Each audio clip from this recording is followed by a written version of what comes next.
Mesdames, Messieurs, bonsoir. Merci de nous recevoir chez vous et bienvenue sur cette nouvelle édition d'information sur la télévision Labari.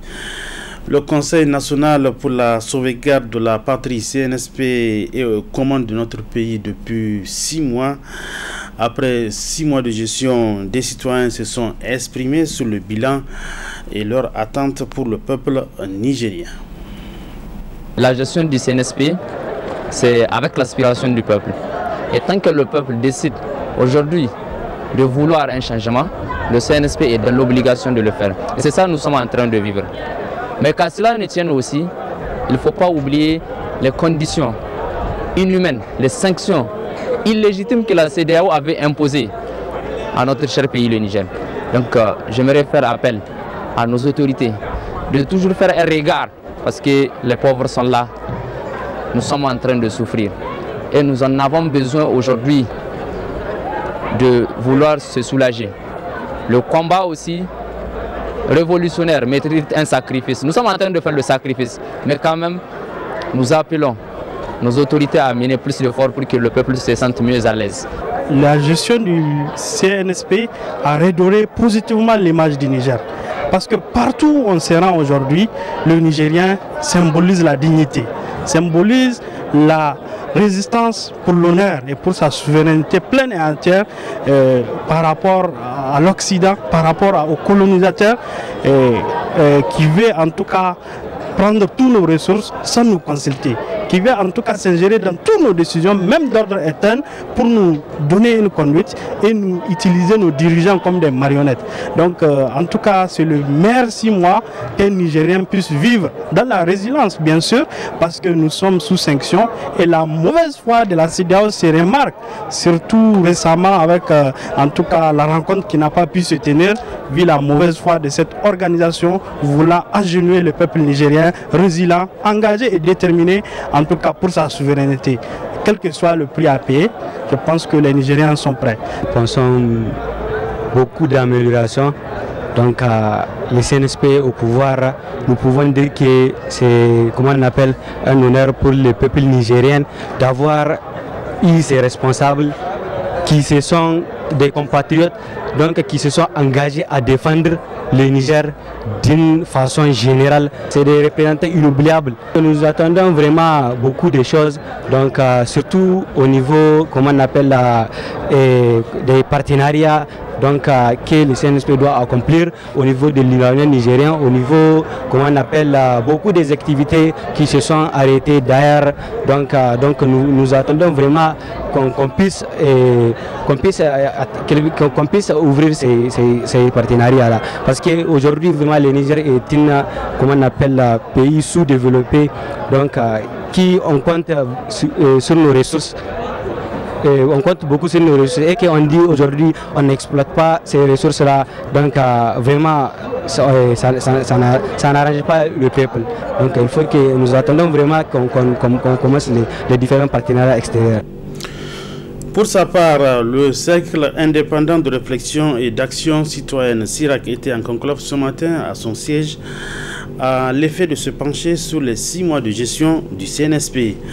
À l'issue de cette réunion, le CIRAC a rendu public une déclaration lue par son président, M. Omar Idi Ango, dans laquelle le CIRAC demande au CNSP, entre autres, planifier le départ de toutes les bases militaires étrangères dans les meilleurs délais possibles, y compris celui des troupes américaines stationnées sur notre territoire. L'hégémonie française prospère et perpétue ses nuisances parce qu'elle est endossée à la puissance américaine. Continuer le renforcement des capacités d'intervention de notre armée et raffermir notre alliance avec le Mali et le Burkina Faso. Garder toujours élevé le niveau d'alerte pour contrer la menace belliqueuse de la CEDEAO qui obéit à des objectifs étrangers plutôt que ceux de la sous-région et dont le dessein inavoué est l'effondrement et la ruine du Niger. Requérir de la COLDEF qu'elle commence à faire connaître les résultats de ces investigations, guidée par le besoin de rendre justice au peuple afin que cela serve de pédagogie sociale et de rédemption. Faire respecter au FSSP des règles transparentes, strictes et d'efficacité de la défense. Éviter de faire émarger les salaires et avantages du personnel du Fonds de solidarité pour la sauvegarde de la patrie sur les contributions des citoyens au fonds, mais peut-être sur le budget de l'État.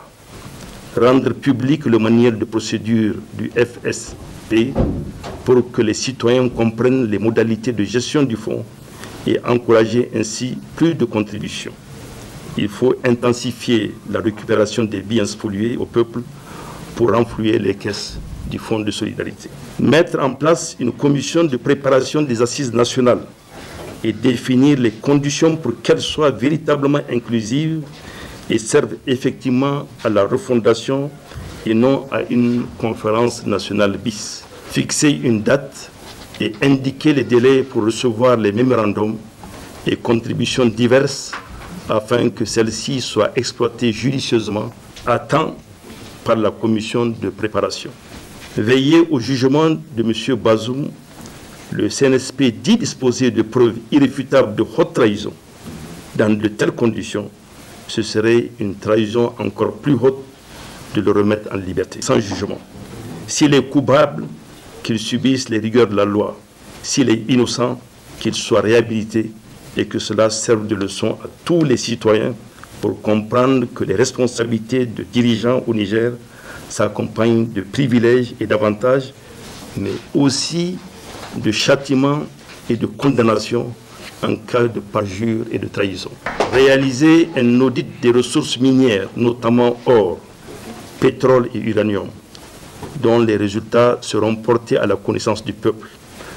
L'exploitation opaque du pétrole et le dernier scandale de l'or montrent jusqu'à quel point certains citoyens font même basse sur les ressources du peuple.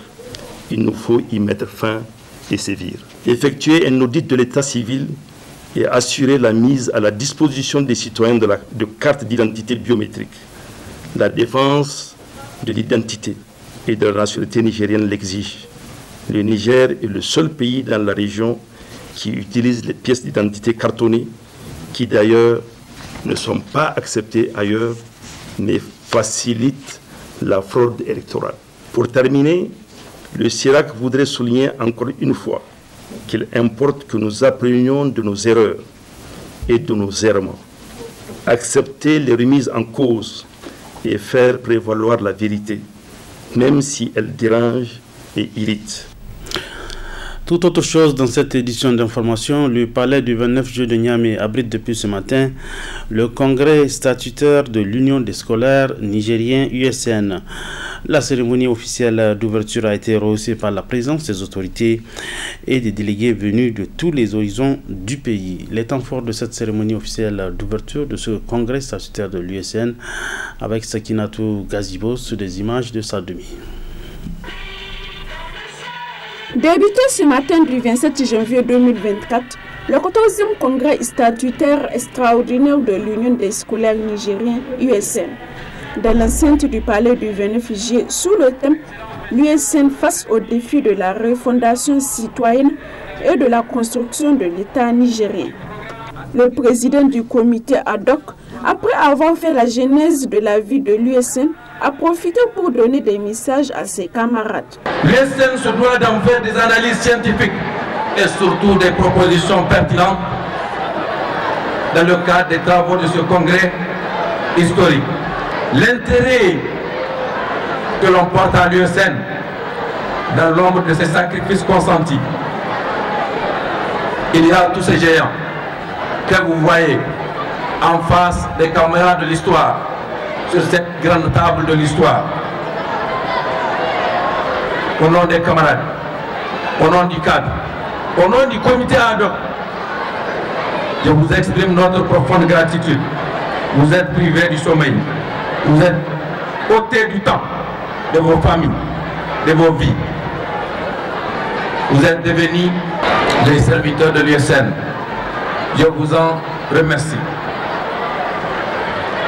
Il est ainsi un devoir pour tout participant de ce congrès de prendre l'ensemble des décisions cruciales. Nous parlons des mandatés, pour que l'avenir de notre cadre organisationnel soit garanti. C'est le moment de réfléchir aux actions que nous devons entreprendre pour faire avancer les idéaux et les valeurs qui nous ont été enseignées et léguées par les générations passées. Le secrétaire général du ministère de l'Intérieur, représentant le ministère, n'a pas manqué d'attirer l'attention de ses scolaires. Jamais dans l'histoire de cette structure historique de la République du Niger, l'État n'a eu un œil aussi regardant que cette année et cette fois-ci. Donc le premier sens, c'est d'être présent à ces travaux pour donner suite à la haute décision que l'État a bien voulu prendre en dissolvant les deux autres structures et en mettant en place ce comité ad hoc qui n'est que l'organe d'exception en la matière. Premier sens donné à la présence du ministère, c'est de venir voir l'effectivité de la solution qui a été une solution hautement douloureuse mais qui vaut la peine d'être prise. Pourquoi? Pour assurer la sérénité, l'unité et l'union de nos enfants. C'est de cela qu'il s'agit. Après tous ces éloquents messages adressés à ces derniers, le ministre de l'Enseignement supérieur, de la Recherche et de l'Innovation a de ce fait lancé officiellement le congrès tout en interpellant les congressistes de mettre l'intérêt du pays à l'avant. Ce congrès s'est imposé comme solution ultime après plusieurs tentatives de médiation pour résoudre la situation induite par le bicéphalisme au niveau du comité directeur de cette structure. En effet, lorsque la crise s'est déclenchée, je me suis personnellement impliqué pour trouver une solution consensuelle en rencontrant tout d'abord séparément les deux comités directeurs et ensuite en essayant de les mettre autour d'une table de négociation dans le cadre d'un comité permanent de négociation avec les partenaires sociaux d'une façon générale que nous avons mis en place au niveau de notre département ministériel. Tout en vous souhaitant des travaux fructueux, je déclare donc ouvert le 14e congrès statutaire extraordinaire de sortie de crise de l'USN. Gageons qu'au sortir de ce congrès, qu'un bureau qui fera l'unanimité sera mis en place pour qu'enfin le comité directeur puisse travailler véritablement pour la cause des scolaires nigériens. En sport, retenez que la Coupe d'Afrique des Nations, la CAN 2023 en Côte d'Ivoire se poursuit normalement avec la phase ultime qui a débuté donc aujourd'hui et les huitièmes de finale vont se jouer. Quelles sont les forces en présence par rapport à cette phase de la CAN? Léo Ligerba, il est analyste de football, on l'écoute. Les pronostics sont ouverts, très ouverts même. Et aujourd'hui, on constate que c'est l'une des CAN les plus équilibrées et les plus âprement disputées. Au niveau de cette phase, la deuxième phase, les forces en présence, nous avons constaté deux groupes. Il y a deux groupes qui se sont formés.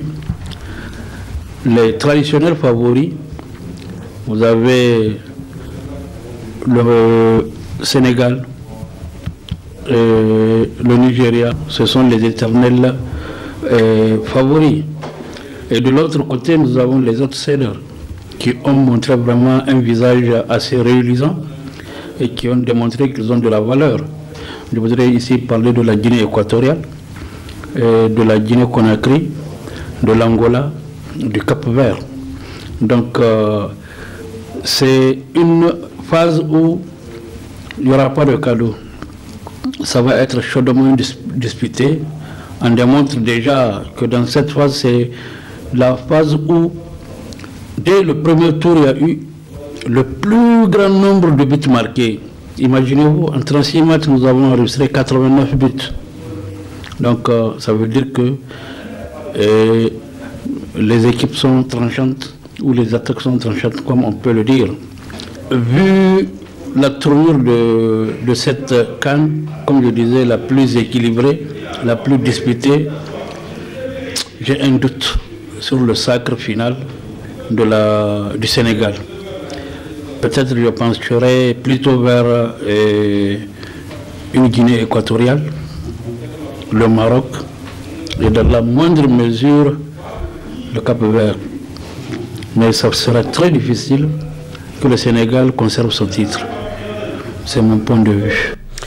Voilà, ce que le meilleur gagne à cette CAN Côte d'Ivoire 2023. Le CSP Flo Germain a abrité cet après-midi une journée récréative à l'attention des élèves du préscolaire et du primaire. Une journée qui vise l'épanouissement physique des scolaires de cet établissement et à leur cohésion. Le point avec Adam Soumana.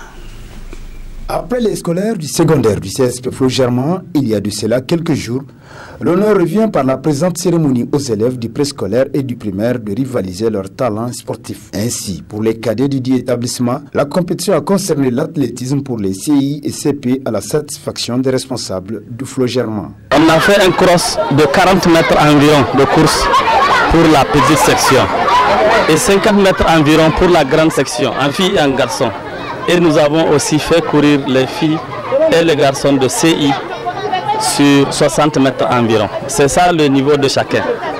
Aussi, nous avons procédé à des matchs de football pour les plus jeunes, dont au secondaire la 6e, mais par ricochet les grandes classes du primaire, le CM2. En filles et en garçons encore.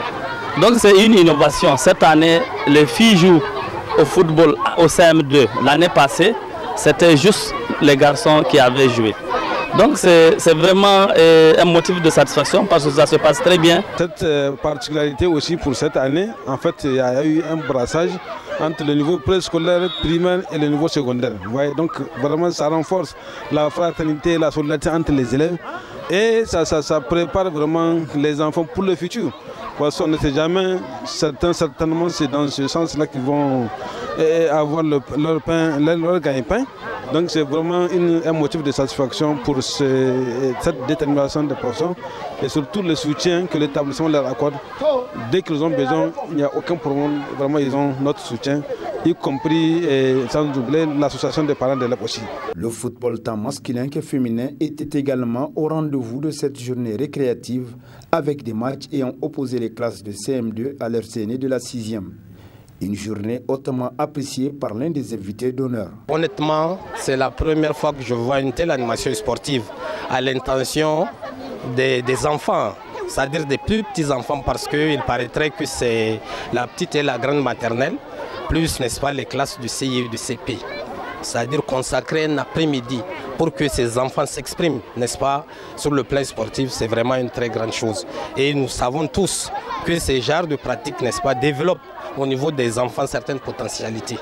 Donc les enfants arrivent à s'amuser, ils arrivent à mieux se connaître et vraiment pour enfin développer, n'est-ce pas, certaines capacités sur le plan physique. Vraiment c'est une grande première et les enseignants, n'est-ce pas, et la fondatrice, n'est-ce pas, de cette école sont à féliciter. La remise des prix aux meilleurs athlètes de différents niveaux a marqué le temps fort de cette journée dédiée aux plus jeunes scolaires du Flo Germain, un complexe scolaire qui se singularise par son attachement aux performances tant sur le plan académique que culturel et sportif de ses apprenants. Ainsi prend fin cette édition d'information. Mesdames, Messieurs, merci à vous de l'avoir suivi. Bonsoir.